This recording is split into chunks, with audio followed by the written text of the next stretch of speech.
Good afternoon and welcome to the Apple Q1 Fiscal Year 2025 Earnings Conference Call. My name is Suhasini Chandramouli, Director of Investor Relations.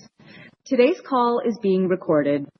Speaking first today are Apple CEO Tim Cook, and he'll be followed by CFO Kevin Parekh. After that, we'll open the call to questions from analysts.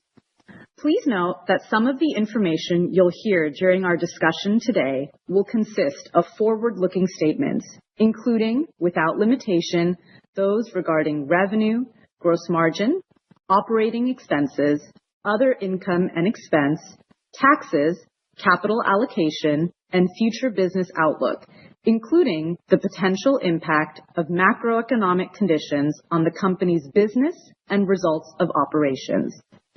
These statements involve risks and uncertainties that may cause actual results or trends to differ materially from our forecast.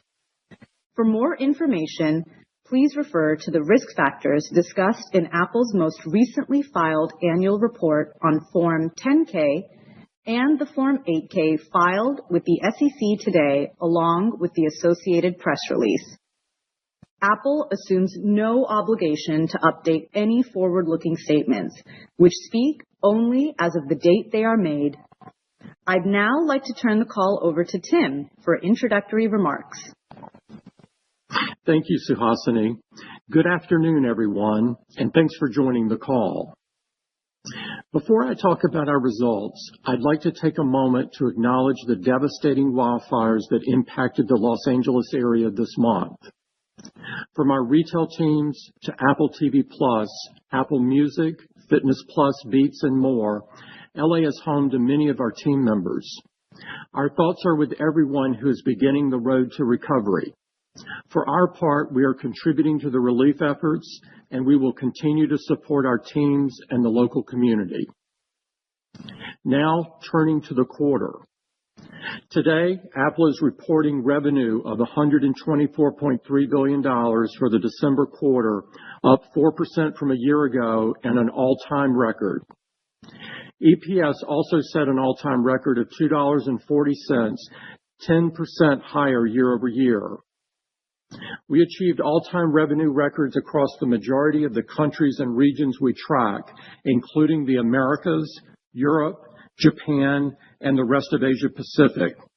We also continue to see momentum in emerging markets, setting all-time revenue records in a number of markets, including Latin America, the Middle East, and South Asia, among others. In services, we achieved an all-time revenue record, and in the past year, we've seen nearly $100 billion in revenue from our services business. I'm also pleased to announce that we reached a new record for our installed base with over 2.35 billion active devices. In October, we released the first set of Apple Intelligence features in U.S. English for iPhone, iPad, and Mac, and we rolled out more features and expanded to more countries in December. Now, users can discover the benefits of these new features in the things they do every day. They can use writing tools to help find just the right words, create fun and unique images with Image Playground and Genmoji, handle daily tasks and seek out information with a more natural and conversational Siri, create movies of their memories with a simple prompt, and touch up their photos with Cleanup. We introduced visual intelligence with camera control to help users instantly learn about their surroundings. Users can also seamlessly access ChatGPT across iOS, iPadOS, and macOS. And we were excited to recently begin our international expansion with Apple Intelligence now available in Australia, Canada, New Zealand, South Africa, and the UK. We're working hard to take Apple Intelligence even further. In April, we're bringing Apple Intelligence to more languages, including French, German, Italian, Portuguese, Spanish, Japanese, Korean, and simplified Chinese, as well as localized English to Singapore and India. And we'll continue to roll out more features in the future, including an even more capable Siri. Apple Intelligence builds on years of innovations we've made across hardware and software to transform how users experience our products. Apple Intelligence also empowers users by delivering personal context that's relevant to them. And importantly, Apple Intelligence is a breakthrough for privacy and AI with innovations like private cloud compute, which extends the industry-leading security and privacy of Apple devices into the cloud. Apple Intelligence opens up an exciting new frontier and is already elevating experiences across iPhone, iPad, and Mac. We're going to keep investing in innovation and in transformative tools that help users in their everyday lives. Let me now turn to our results for the quarter, starting with iPhone. iPhone revenue came in at $69.1 billion, reaching all-time iPhone revenue records in dozens of markets and regions. Our iPhone 16 lineup takes the smartphone experience to the next level in so many ways, and Apple Intelligence is one of many reasons why customers are excited. With the A18-powered iPhone 16 and iPhone 16 Plus, users are getting a big boost in battery life and incredible camera experiences with camera control. Our amazingly powerful iPhone 16 Pro models go even further, with larger-than-ever displays and a Pro camera system so advanced it can turn moments into masterpieces. In Mac, revenue was $9 billion for the December quarter, 16% higher year over year, driven by significant excitement around the world for our latest Mac lineup. The Mac is more than just a powerful tool. It's a launchpad to enable users to bring their best ideas and boldest creations to life. And there are so many reasons to choose Mac, from the breathtaking performance of the M4 family of chips to the groundbreaking and growing capabilities of Apple Intelligence. Every product in the Mac lineup offers something extraordinary, whether that's the super portable MacBook Air, the powerhouse MacBook Pro, the world's best all-in-one iMac, or the small wonder that is the Mac Mini, which is not only stunningly capable, but is our first carbon-neutral Mac. All of this is enabled by the unparalleled power of Apple Silicon. iPad revenue was $8.1 billion, up 15% from a year ago, driven by strong interest for our latest products. We love hearing from customers who are discovering for the first time the versatility of iPad, from the ultra-portable iPad mini, built from the ground up for Apple Intelligence, to the powerful M4 iPad Pro in a stunningly thin and light design. iPad is there for our users whenever they need it and wherever they go, and we are pleased to see so much excitement and enthusiasm for our lineup. Wearables, home, and accessories revenue came in at $11.7 billion. With its most advanced display yet and a thinner, more comfortable design, the all-new Apple Watch Series 10 is the perfect companion to help users pursue their health and fitness goals this year. From the powerful Vitals app to more customizable activity rings, users have an ever-increasing set of innovative health tools at their fingertips in watchOS 11. Health innovation has long been a focus for us, and we're committed to continuing to advance this work because we know how much it matters to our users. We've introduced new hearing health features on AirPods Pro 2. And new sleep apnea notifications on Apple Watch are also helping users learn of a potentially serious condition that's thought to affect up to 1 billion people worldwide.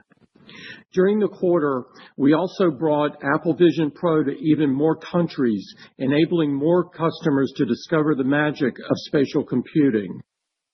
Users are enjoying incredible, immersive entertainment experiences and powerful new features and enhancements to Mac Virtual Display. Vision Pro is also supercharging the creative process, and the incredibly talented director John M. Chu recently shared how its extraordinary capabilities helped him bring the movie Wicked to life. Turning to services, we set an all-time revenue record of $26.3 billion for the December quarter, growing 14% from a year ago. We set all-time records in the Americas, Europe, and rest of Asia Pacific, and a December quarter record in Japan. 5 years since launch, Apple TV Plus continues to be home to incredible storytelling that viewers love. There's nothing quite like the anticipation that comes when a fan favorite returns, and we were thrilled to debut the second season of Severance earlier this month. We have so much in store for our subscribers this year with new shows like The Studio and Your Friends and Neighbors. And we can't wait for the premiere of Formula One, starring Brad Pitt on June 27th, which will take viewers inside the sport in a truly unprecedented way. We're excited that Apple TV Plus continues to draw attention and accolades. To date, Apple TV Plus productions have earned more than 2,500 nominations and 538 wins. During the quarter, we were also excited to launch a new Find My service that can help our users when they lose their luggage. For the first time, if you put an AirTag in your suitcase, you'll be able to share its location information with many major airlines so they can quickly track down your bags if they get lost. Turning to retail, our teams went above and beyond to help customers find the perfect gift throughout the holiday season.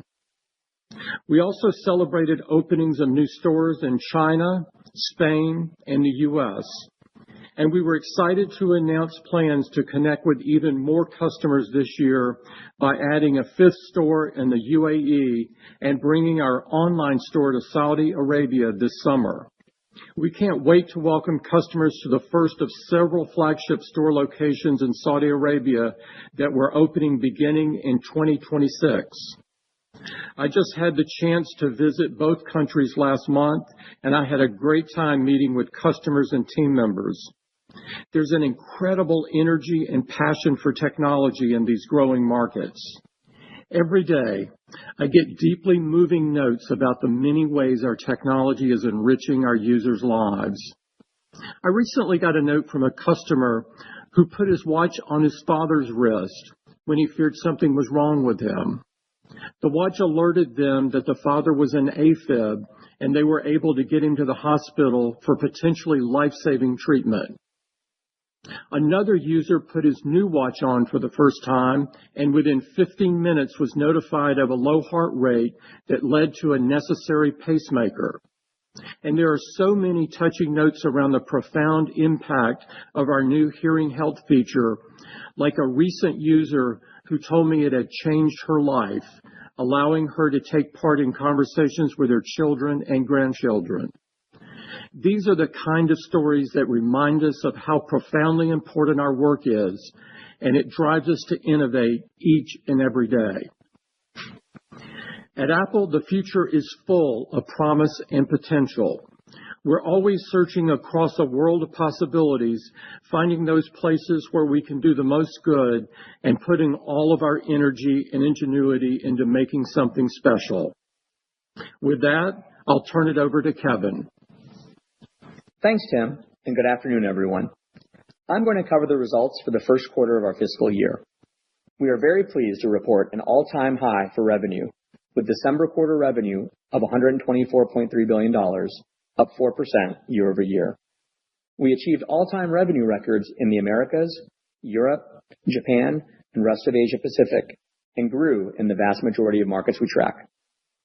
Products revenue was $98 billion, up 2% year over year, driven by growth from iPad and Mac.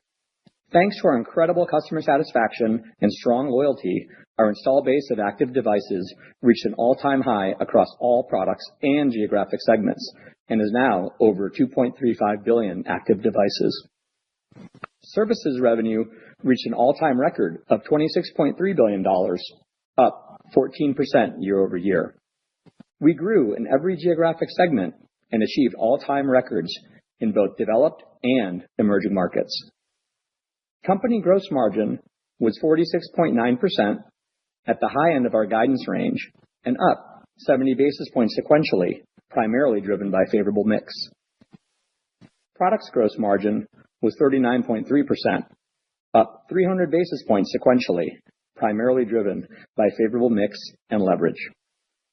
Services gross margin was 75%, up 100 basis points sequentially, primarily driven by mix. Operating expenses of $15.4 billion landed at the midpoint of our guidance range and up 7% year over year. This strong business performance resulted in all-time records for both net income at $36.3 billion and diluted earnings per share of $2.40, up 10% year over year. Operating cash flow was also strong at $29.9 billion, which included the impact of the $11.9 billion we paid during the quarter in connection with the state aid decision. Now, I'm going to provide some more details for each of our revenue categories. iPhone revenue was $69.1 billion, roughly flat to the prior year. We grew in the majority of markets we track and reached all-time revenue records in several developed markets, including Canada, Western Europe, and Japan, and in emerging markets like Latin America, the Middle East, and South Asia. The iPhone active install base grew to an all-time high in total and in every geographic segment. We also set an all-time record for upgraders. According to a recent survey from Kantar, during the December quarter, iPhone was a top-selling model in the US, urban China, India, the UK, France, Australia, and Japan.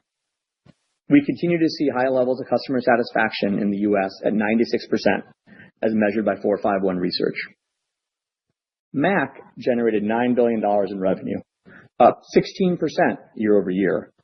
We saw strength across our lineup, from the new Mac Mini to the latest MacBook Air and MacBook Pro models. This incredible performance was broad-based, with double-digit growth in every geographic segment. With our latest advances in Apple Silicon and our fastest neural engine ever, customers are able to take advantage of the full capabilities of AI and Mac. The Mac install base reached an all-time high, and we saw double-digit growth for both upgraders and customers new to the Mac. Additionally, customer satisfaction in the US was recently measured at 94%. iPad revenue was $8.1 billion, up 15% year over year, driven by the new iPad Mini and latest iPad Air. The iPad install base reached another all-time high, and over half of the customers who purchased an iPad during the quarter were new to the product. Customer satisfaction was at 96% in the US, based on the latest reports from 451 Research. Wearables, home, and accessories revenue was $11.7 billion, down 2% year over year. Customers are excited about the new AirPods 4 and the latest hearing health features in AirPods Pro 2. On Watch, although we face a difficult compare against the Watch Ultra 2 launch last year, the Apple Watch install base reached a new all-time high, with over half of customers purchasing an Apple Watch during the quarter being new to the product. Customer satisfaction for Watch in the US was reported at 94%. Our services revenue reached an all-time high of $26.3 billion, up 14% year over year. Services continues to see strong momentum, and the growth of our install base of active devices gives us great opportunities for the future. We also see increased customer engagement with our services offerings. Both transacting and paid accounts reached new all-time highs, with paid accounts growing double digits year over year. Paid subscriptions also grew double digits. We have well over 1 billion paid subscriptions across the services on our platform. We remain focused on improving the breadth and quality of our services offerings, from new games on Apple Arcade to exciting new programming on Fitness Plus, and the continued expansion of features like Tap to Pay, now live in 20 markets. Turning to enterprise, we have seen businesses continue to expand their deployments of our products and services. Deutsche Bank launched its Mac as Choice program for their developers and also issued the latest MacBook Air as a standard computer for their entire mortgage lending division. And we're excited to see leading enterprises such as SAP leverage Apple Intelligence in the US, with features like writing tools, summarize, and priority notifications to enhance both their employee and customer experiences. We also see strong demand in our emerging markets. For example, Zomato, a leading food ordering and delivery company in India, has deployed thousands of Macs across their workforce to foster innovation. And Vision Pro continues to see more use cases in enterprise, with Cisco's new spatial meetings delivering a fully immersive video conferencing experience for remote collaboration and learning. Let me quickly summarize our cash position and capital return program.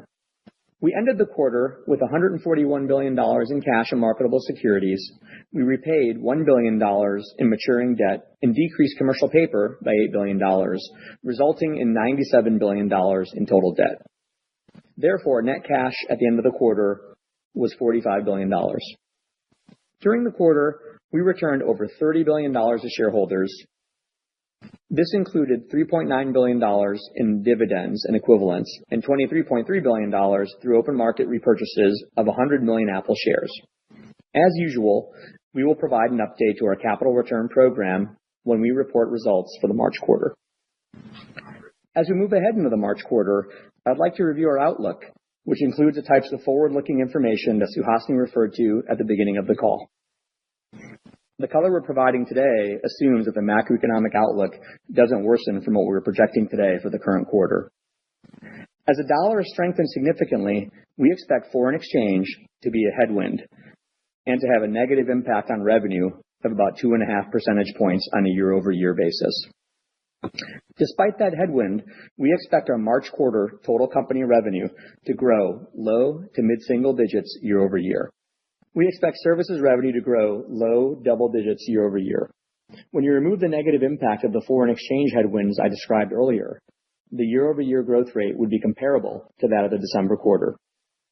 We expect gross margin to be between 46.5% and 47.5%. We expect operating expenses to be between $15.1 billion and $15.3 billion. We expect OI&E to be around negative $300 million, excluding any potential impact from the mark-to-market of minority investments, and our tax rate to be around 16%. Finally, today our board of directors has declared a cash dividend of 25 cents per share of common stock payable on February 13th, 2025, to shareholders of record as of February 10th, 2025. With that, let's open the call to questions. Thank you, Kevin. We ask that you limit yourself to 2 questions. Operator, may we have the first question, please? Certainly. We will go ahead and take our first question from Eric Woodring with Morgan Stanley. Please go ahead. Great, guys. Thanks so much for taking my questions. Tim, in your prepared remarks, you had noted that iPhone 16 models are selling better in markets where Apple Intelligence is available. And I'm just wondering if you could double-click on that comment a bit and share any other details you believe could, better help us understand how Apple Intelligence is really impacting iPhone demand, and/or what features you find that users are using most often already. And then I just have a quick follow-up. Thank you. Yeah, Eric. Hi, it's Tim. We did see that the markets where we had rolled out Apple Intelligence, that the year-over-year performance on the iPhone 16 family was stronger than those where Apple Intelligence was not available. In terms of the features that people are using, they're using all of the ones that I referenced in my opening comments, from writing tools to image playground and Genmoji, to visual intelligence and more. And so we see all of those being used. The cleanup is another one that is popular, and people love seeing that one demoed in the stores as well. We only had 2.5 weeks or so during the December quarter of the second release of 18.2, and then only had the UK and the other English language countries for the 2.5 weeks. And so we've got just the early indications at the moment. But we were okay. That's really helpful. Yeah. Go ahead. Okay. No, thank you for that color, Tim. It's helpful. And then, if we just touch on China, obviously in the news fairly frequently, if we set aside China macro, which I understand is still challenging, can you maybe talk about the headwinds that Apple faces, whether that's, shifting preferences for Western technology brands in favor of domestic vendors, or is this just a function of not necessarily having Apple Intelligence available with the iPhone 16, which is not necessarily helping replacement cycles. Just maybe double clicking on what you think and what you're hearing in China as it relates to the iPhone. Thanks so much. Yeah, sure. If you look at our Greater China revenue for the quarter, we were down 11% year over year. And over half of the decline that we experienced was driven by a change in channel inventory from the beginning to the end of the quarter. And of course, on the Apple Intelligence side, we have not rolled out in China. And as we just talked about, we did see better results in the markets that we had rolled out in than markets we hadn't rolled out in. And of course, it's the most competitive market in the world. And so all of those things are true. In terms of the macro situation, there was a fiscal stimulus or subsidy announced very recently in January that did not affect the December quarter. There were some provincial subsidies in the December quarter, but the national program was announced, I believe, on January 20th. And it does cover the categories that we have products in, from smartphones to tablets and PCs and smartwatches, up to a maximum price point. And so we do see fiscal stimulus occurring, and we'll be glad to talk about what that looks like on the next call. Great. Thanks so much, Tim. Good luck. Thank you. Thank you, Eric. Operator, can we have the next question, please?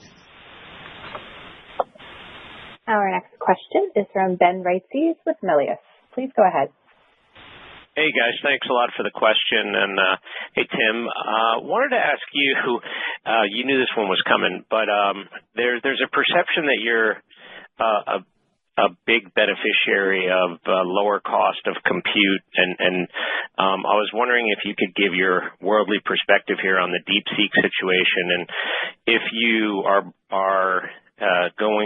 if anything's happened to change your views in terms of a tailwind to margins and your ability to execute even due to the potential for costs to come down due to that development and probably what was going to happen anyway. But I'd love your perspective on that, and then I have a quick follow-up. Thanks. Sure. In general, I think innovation that drives efficiency is a good thing. And that's what you see in that model. Our tight integration of silicon and software, I think, will continue to serve us very well. As you know, we do things on the device and we do things in the private cloud, and which mimics from an architectural point of view what happens on device. And from a CapEx point of view, we've always taken a very prudent and deliberate approach to our expenditure, and we continue to leverage a hybrid model, which I think continues to serve us well.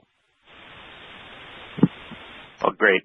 All right. Thanks, Tim. And then, just with regard to, the iPhone trajectory, do you feel like, I guess, you obviously don't talk about new products and stuff like that, but do you feel that there's a lot of room for form factor innovation in the future, or do you feel that that the current lineup kind of, shows where you're going? I guess, without pulling punches, wondering if you thought, in terms of the phone innovation, if there's a lot more to come and you could see the kind of current market changing a bit over the next 2 to 3 years. Thanks. Ben, I think there's a lot more to come, and I could not feel more optimistic about our product pipeline. So I think there's a lot of innovation left on the smartphone. Thanks a lot, Tim. Yeah, thank you. Thank you, Ben. Operator, could we have the next question, please? Our next question is from Michael Ng with Goldman Sachs. Please go ahead. Good afternoon. Thank you for the question. I have two as well. First, it was encouraging to hear about the record for iPhone upgraders, which I think is something you haven't said for about a year now. I was wondering if you could talk a little bit about what you would attribute this upgrade strength to. Has Apple Intelligence played a role in helping upgrades in the markets that you've launched in? Thanks. Yeah, thank you for the question. If you look at iPhone, we did set an all-time record for upgraders, so we've never seen a higher level of upgraders before. The install base hit a new all-time high as well. And if you look at the 16 compared to the 15 from launch, which occurred, as you know, in September, so this is across now 2 quarters, from September to the end of the December fiscal quarter, the 16 outperformed the 15. And so I think you can conclude from that there are compelling reasons to upgrade. And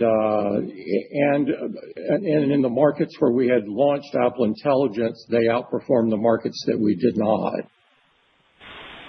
So Great. Thank you, Tim. Lots of good color there. Great. Thank you, Tim. That's very clear. And then I had one about the iPad Pro M4, the thinner version. I was just wondering if you could talk about that thin form factor for the iPad Pro. How did it help iPad sales overall, and what did your kind of market and consumer research tell you about how consumers valued that thin product form factor? Thank you. It's a good question. iPad overall grew 15% for the quarter, and it was more driven by iPad Air and the entry-level iPad than it was the top-level iPad. But overall, we could not be more pleased with the iPad category growing 15%. It's a great achievement for the quarter. And probably what is most important is that over half of the sales in the December quarter went to customers who were new to the iPad. So that tells us that, there's a good amount of customers there to attract. Thank you very much, Tim. Yeah, thank you. Thanks, Mike. Operator, could we have the next question, please? Our next question is from Amit Daryanani from Evercore. Please go ahead. Yep. Good afternoon, everyone. I have two as well. Maybe to start with, you folks are seeing some very robust growth trends in emerging markets right now for Apple products. Can you just, at a high level, just talk to the durability of growth that you see in emerging markets? And then do you think the summation of these emerging markets are starting to get big enough or perhaps starting to grow fast enough that they can actually offset some of the China headwinds you're going through? We have great results in a number of emerging markets, and as you know from past calls, I'm particularly keen on India. India set a December quarter record during the quarter, and we're opening more stores there. We've announced that we're going to open 4 new stores there. We also, the iPhone was the top-selling model in India for the quarter. And it's the second largest smartphone market in the world and the third largest for PCs and tablets. And so there's a huge market, and we have very modest share in these markets. And so I think there's lots of upside there. And that's just one of the emerging markets. Yeah, Tim, maybe I'll add, Amit, then the emerging markets we're also seeing double-digit growth on the install base, both in total and for the iPhone as well. So that's also an encouraging sign. Perfect. Thank you. And then, I guess just a question on gross margins for the March quarter. You folks are guiding gross margins flattish on a sequential basis.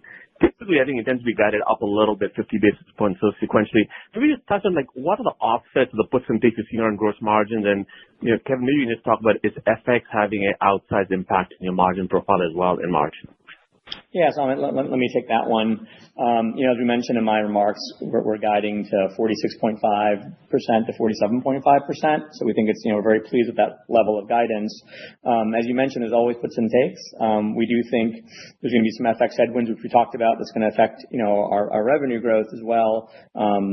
Have an impact here on the margin, a sequential impact on margins. But we think that's going to be offset by, favorable costs and the relative mix of services.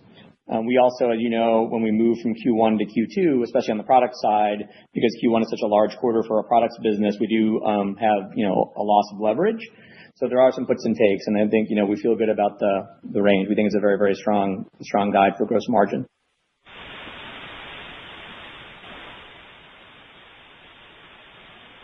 Thanks, Amit. Operator, could we get the next question, please? Our next question is from Wamsi Mohan with Bank of America. Please go ahead. Yes, thank you so much. Tim, I want to follow up on your comment about channel inventory in China. I was wondering if you could maybe address more broadly if channel inventory across your different product lines and regions, do you feel they're elevated or out of range in any other regions? And given the clearing event that kind of happened in China, I guess, in the quarter, should we think of a more normal progression quarter on quarter into the March quarter in China in particular? And I will follow. Yeah, I don't want to project sales for the current quarter by region, but if you look at the channel inventory and look at iPhone in the aggregate, so on a worldwide basis, we're very comfortable with our channel inventory position. In China, my point was that our channel inventory reduced from the beginning of the quarter to the end of the quarter, and that was over half of the reduction in the reported results. And so if you look, part of the reason for that is that our sales were a bit higher than we forecasted them to be toward the end of the quarter. And so we ended a little leaner than we had expected to. Okay, that's very clear. Thank you. Yeah, thank you. And then maybe as my follow-up, your services growth has been very strong, and I know you've kind of been navigating some pretty challenging regulatory burdens on the business globally. So how should investors think about maybe either a top line or margin headwind that, let's say, you're currently absorbing in your results that could potentially maybe reverse in a more balanced regulatory environment? Thank you so much. Yeah. So I think I just wanted to kind of reiterate the fact that, our services business at an all-time record for December quarter, up 14%. And that was one strength that we saw across all geographic segments, and also it was very broad-based across all of our services. So we have, as you know, a very broad services portfolio, and so we do see good momentum across the board. And as well, we continue to see increasing engagement across the customer base, across all of the service offerings, both transacting and paid accounts. We talked about reaching all-time highs, and we have over now 1 billion paid subscriptions across the services platform.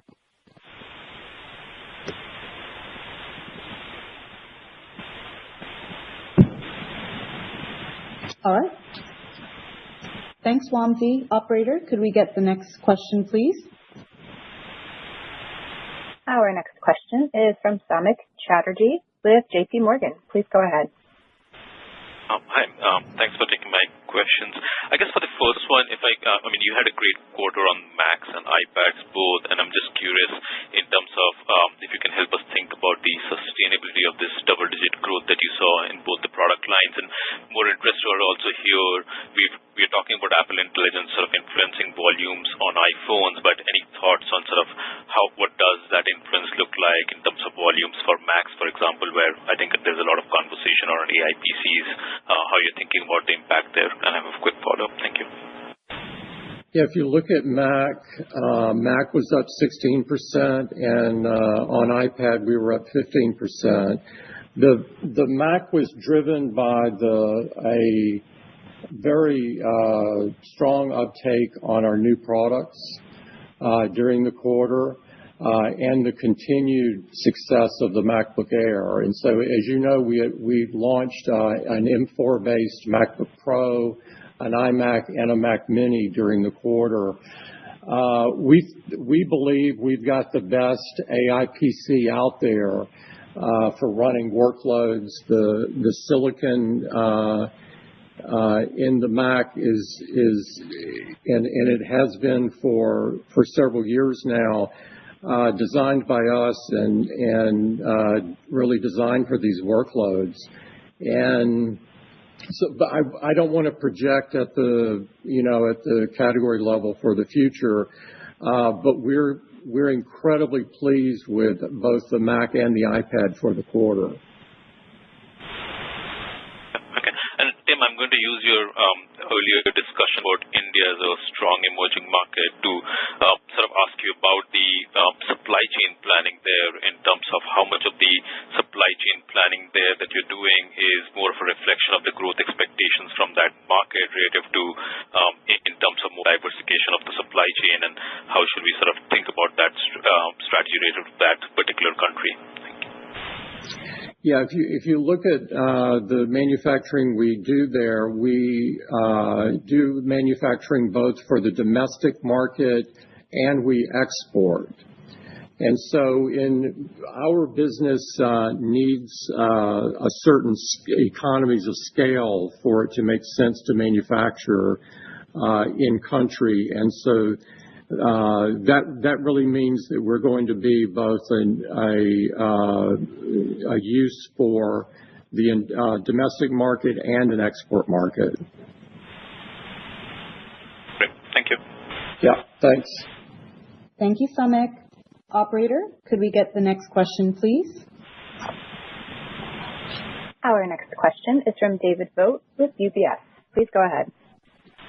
Great. Thanks, guys, for taking my question. So maybe, Tim, this is for you. I'm trying to think about your commentary around Apple Intelligence being sort of a momentum driver for the iPhone business. But when I think about your kind of framework for the March quarter, if I kind of adjust for channel inventory over the last couple of years, kind of feels like your iPhone revenue for the March quarter is going to be relatively similar to the quarter 2 years ago and even the quarter last year. So how do we square kind of the momentum versus kind of the iPhone business effectively really kind of unchanged over the last couple of years? And then second, when I think about kind of the gross margin profile of the business, obviously you've done a great job in taking gross margins up. Where do you think we sit in terms of, on the services side at least, where margins could go? It looks like, the 75% margin's been an incredibly successful quarter, but just trying to get a sense for where do you think this number could go over the intermediate term? Thank you.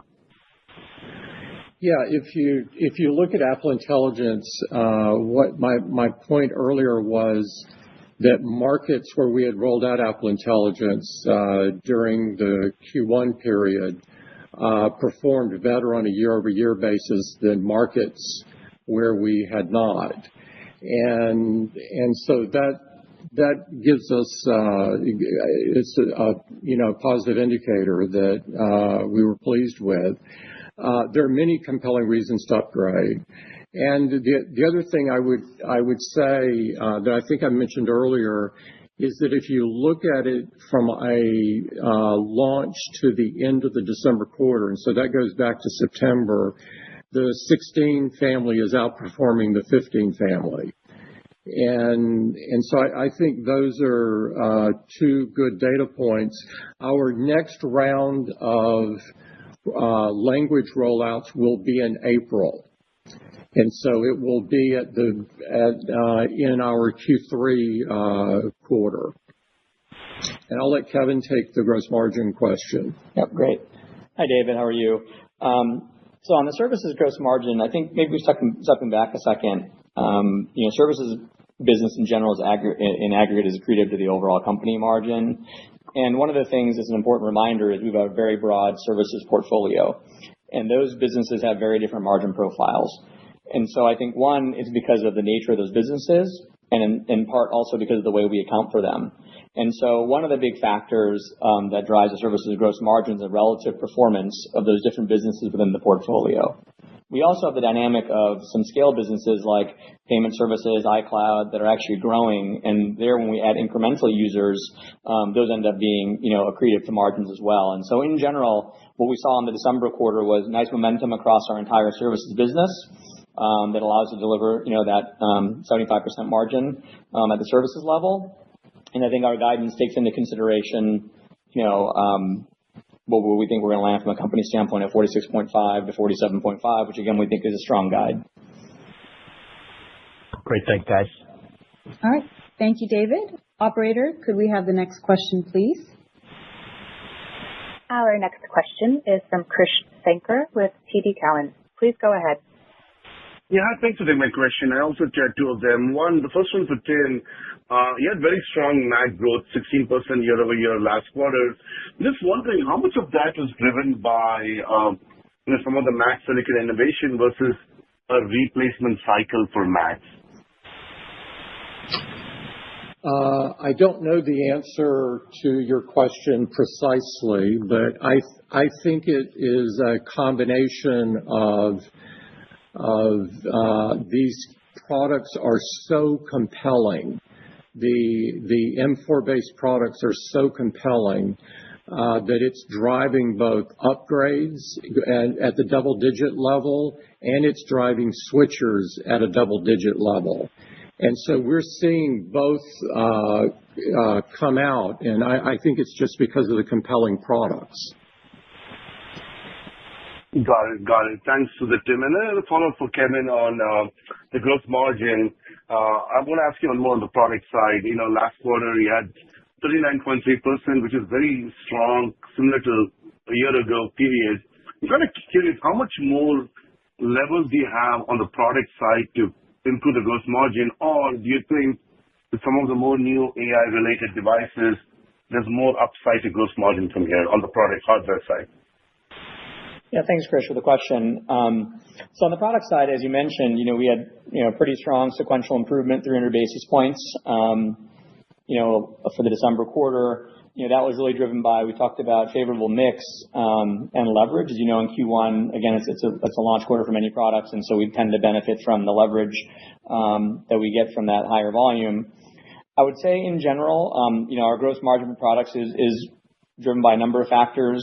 One of them is the various product launches that we have. Different products do have different margin profiles, and so that mix does make a difference. And in particular, what we're seeing is, for example, many of our mixes across, like phone, for example, we're seeing customers gravitate towards our Pro products, because of things like affordability that allows our customers to get into our best products, which have favorable gross margins. So we're continuing to see that trend. That impacted us in the December quarter. As well, I think we're in a favorable commodity environment from a cost standpoint. And so, we're benefiting from that as well in the December quarter. And then, that's going to be, as we talked about, we're going to have a foreign exchange headwind heading into the March quarter. But we figured, that's contemplated in the guidance range that we gave of the 46.5 to 47.5%. Thanks, Kevin. Thanks, Tim. Thank you, Krish. Operator, could we get the next question, please? Our next question is from Richard Kramer with Arete Research. Please go ahead. Thanks very much. My first question is for Tim. I'd like to ask about what might accelerate the pace of Apple Intelligence adoption. I guess, do you see this simply as a question of time, i.e. to launch more markets and languages or increase the percentage of installed base devices that can support it? Or is it a question of money, i.e. shifting R&D or marketing spend towards AI? And based on other prior Apple services, do you expect a sort of tipping point where adoption will go mainstream? Thanks. I do believe it will go mainstream. I'm getting feedback from people using different features today. And this is, keep in mind that on the iPhone side of our business, you either have to have an iPhone 15 Pro or iPhone 16 to use Apple Intelligence. And so as that base grows, I think the usage will continue to grow. And I think I know from my own personal experience, once you start using the features you can't imagine not using them anymore. I know I get hundreds of emails a day, and the summarization function is so important. So I think it's a combination of that. And of course, in April, we roll out a whole series of new languages that we had mentioned, and so the base grows further. Okay, thank you. And then Kevin, one of Luca's legacies was really getting Apple to record margin levels and also maintaining very consistent pricing across the product range. But taking the current high levels of profitability as fairly stable, what observations might you share about price sensitivity of users and whether having a wider range of pricing across the products might unlock potentially further market share gains or boost overall product growth? Yeah, it's a good question. I think, one, I don't think we're going to really depart from what served us pretty well to now. I mean, we always take into consideration, looking at short-term comparison between short-term and the long-term. I think we've had a pretty disciplined pricing strategy, which has served us pretty well. And I think we're going to, continually kind of stick with that as far as I can tell. Okay, thanks. Thank you, Richard. Operator, could we get the next question, please? Our next question is from Atif Malik with Citi. Please go ahead. Hi, thank you for taking my question. How do you guys see the potential tariff impact to your products for consumer demand under Trump 2.0? You guys did fine under Trump 1.0. We are monitoring the situation and don't have anything more to add than that. Great. And Tim, as a follow-up, there is a lot of discussion on agentic AI, the use of agents. Do you guys see the upgraded Siri expected in April as something that will, let's say, be the killer application among the suite of features that you have announced on Apple Intelligence? I think the killer feature is different for different people.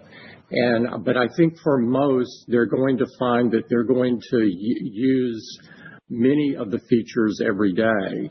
And certainly one of those is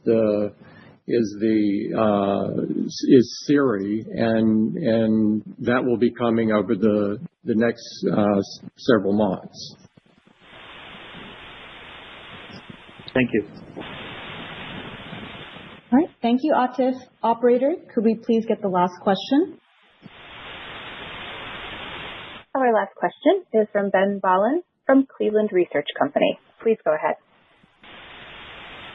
Good evening, everyone. Thanks for taking the question.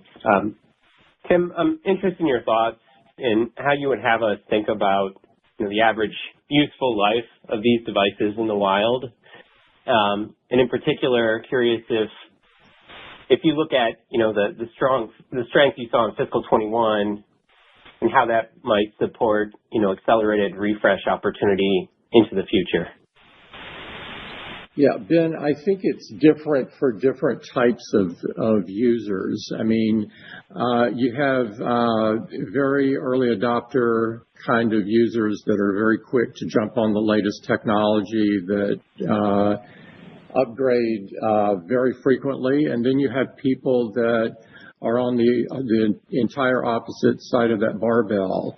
And most people are between those two points. And so I do think there were lots of units that are sold during the COVID period of time, and it's a huge opportunity for us as a company for more than one of the product categories.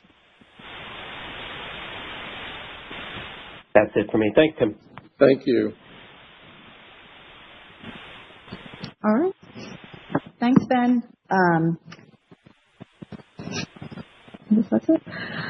A replay of today's call will be available for 2 weeks on Apple Podcasts or as a webcast on apple.com/investor and via telephone.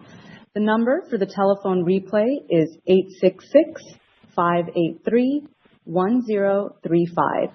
Please enter confirmation code 739 8532, followed by the pound sign.